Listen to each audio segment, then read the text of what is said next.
Ahora doy la palabra a su excelencia Bruno Eduardo Rodríguez Padilla, ministro de Asuntos Exteriores de Cuba.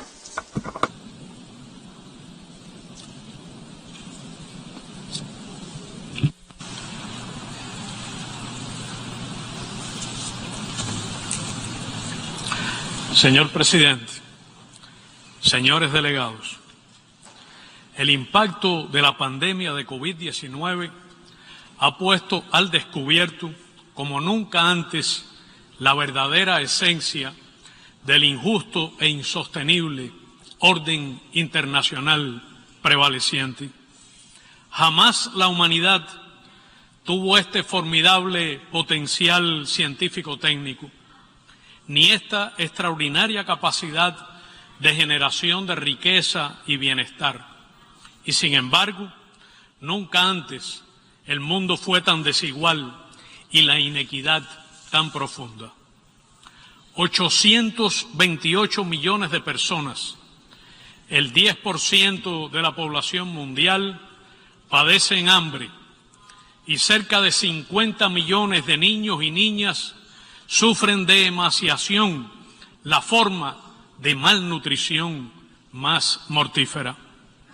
El desempleo afectará a 207 millones de personas en 2022, 21 millones más que en 2019. En plena cuarta revolución industrial, 773 millones de seres humanos no saben leer ni escribir. Cerca de 6,5 millones de personas han muerto debido a la pandemia de la COVID-19. Las vacunas para enfrentarla son inaccesibles para 1.000 millones de personas en países de bajos ingresos. En 2021, las transnacionales farmacéuticas ganaron 84.588 millones de dólares. La deuda externa ha sido varias veces pagada y, sin embargo, se multiplica. Paradójicamente, el gasto militar mundial crece de manera vertiginosa y supera por primera vez los 2 millones de dólares.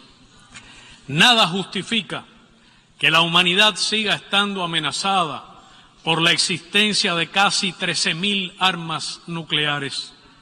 Abogamos por la universalidad del Tratado sobre la prohibición de las armas nucleares. ¿Cuánto más podríamos hacer si esos recursos se destinaran a promover la salud y el desarrollo? ¿Cuántas muertes por COVID y otras causas habrían podido evitarse? ¿Cuántos niños y niñas se salvarían del hambre y las enfermedades prevenibles o curables? Señor presidente, los gases de efecto invernadero registraron concentraciones récord en 2021 y será igual este año. El nivel medio del mar ha alcanzado un nuevo máximo. Los últimos 7 años son los más cálidos registrados jamás. No podemos continuar desoyendo las alarmas que alertan sobre la inminente catástrofe climática. Tenemos una sola tierra, único hogar de todos, ricos y pobres. Hay que actuar sin más demora.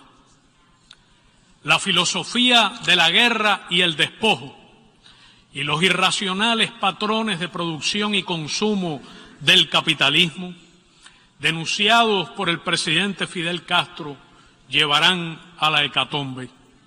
Las relaciones internacionales transitan por un camino muy peligroso. La ofensiva estadounidense, dirigida a subyugar estados por vía de la amenaza y la coerción económica, militar y político-diplomática, para someterlos a un orden basado en sus caprichosas reglas, unido a la expansión de la OTAN y el desarrollo de una doctrina agresiva y de la guerra no convencional de quinta generación, conducen inevitablemente a un clima de tensión y conflicto cuyas consecuencias son impredecibles. Señor presidente, Cuba, pequeño estado insular en desarrollo, ha pagado un alto precio por defender su legítimo derecho a existir como nación soberana e independiente. Durante más de 6 décadas hemos resistido un despiadado y unilateral bloqueo económico, comercial y financiero, recrudecido en extremo a niveles sin precedentes desde el 2019 y durante la pandemia.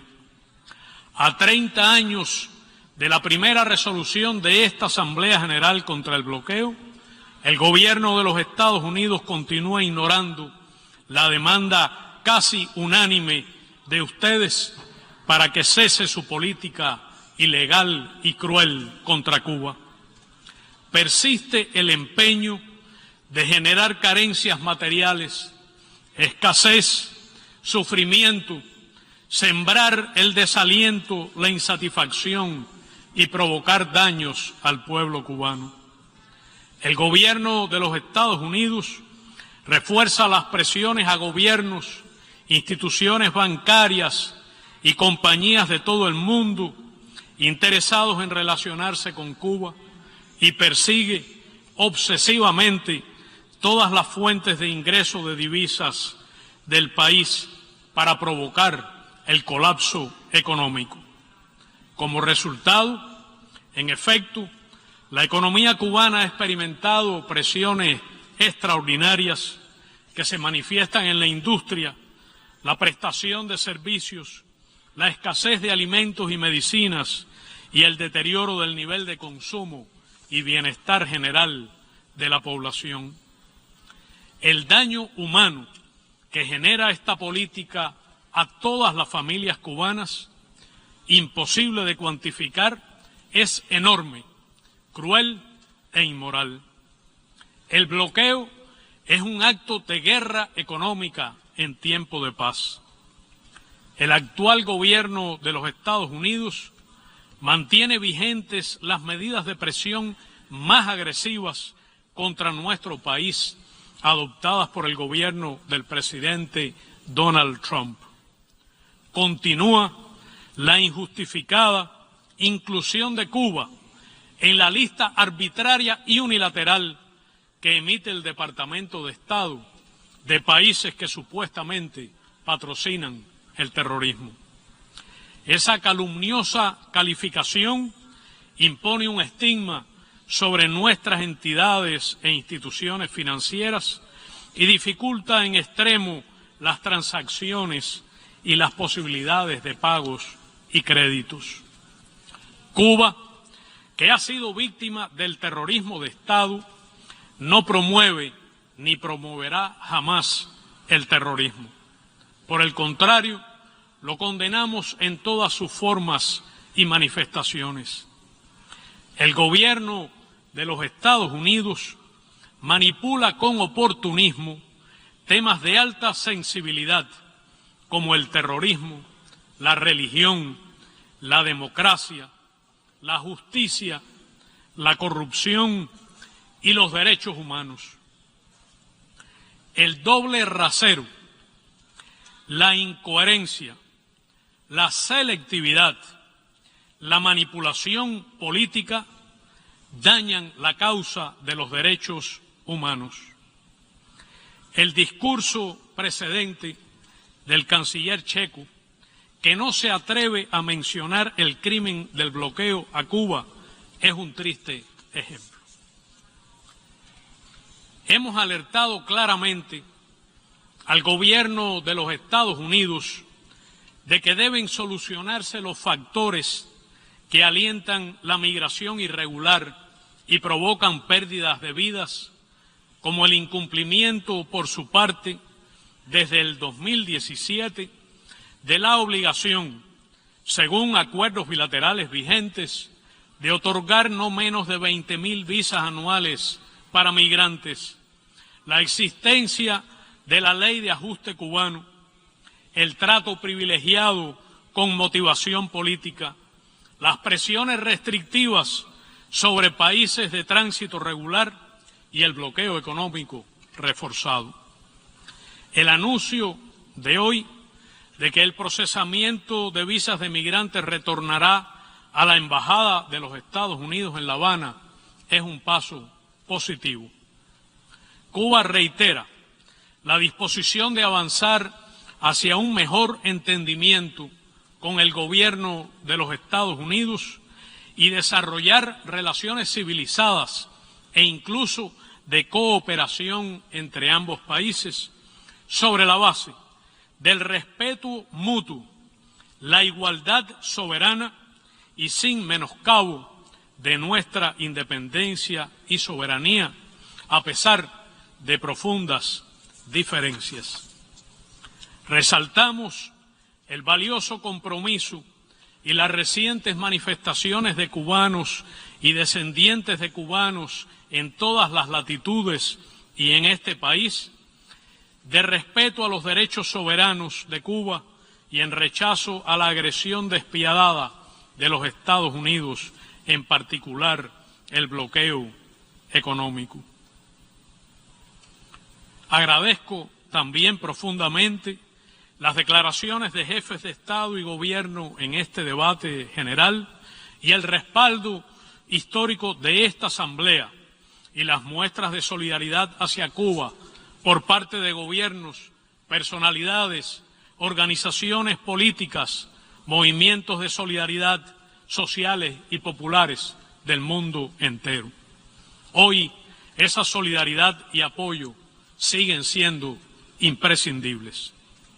Señor Presidente, a pesar de los enormes desafíos, el pueblo y gobierno cubano no han cejado en su empeño de avanzar en la construcción de una sociedad socialista más justa, democrática, próspera y sostenible.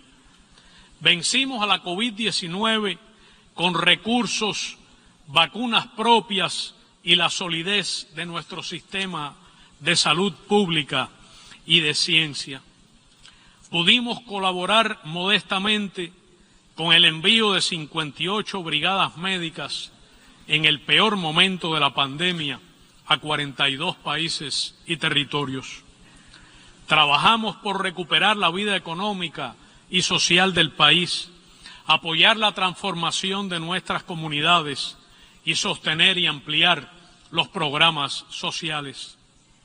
Seguimos perfeccionando nuestro ordenamiento jurídico de nuestro Estado socialista de derecho y justicia social para asegurar el pleno disfrute de todos los derechos humanos por todas las cubanas y cubanos y enriquecer el sistema de justicia social que han disfrutado varias generaciones. El próximo 25 de septiembre, luego de un amplio proceso de participación y consulta popular, tendrá lugar el referendo legislativo sobre un novedoso e inclusivo Código de las Familias.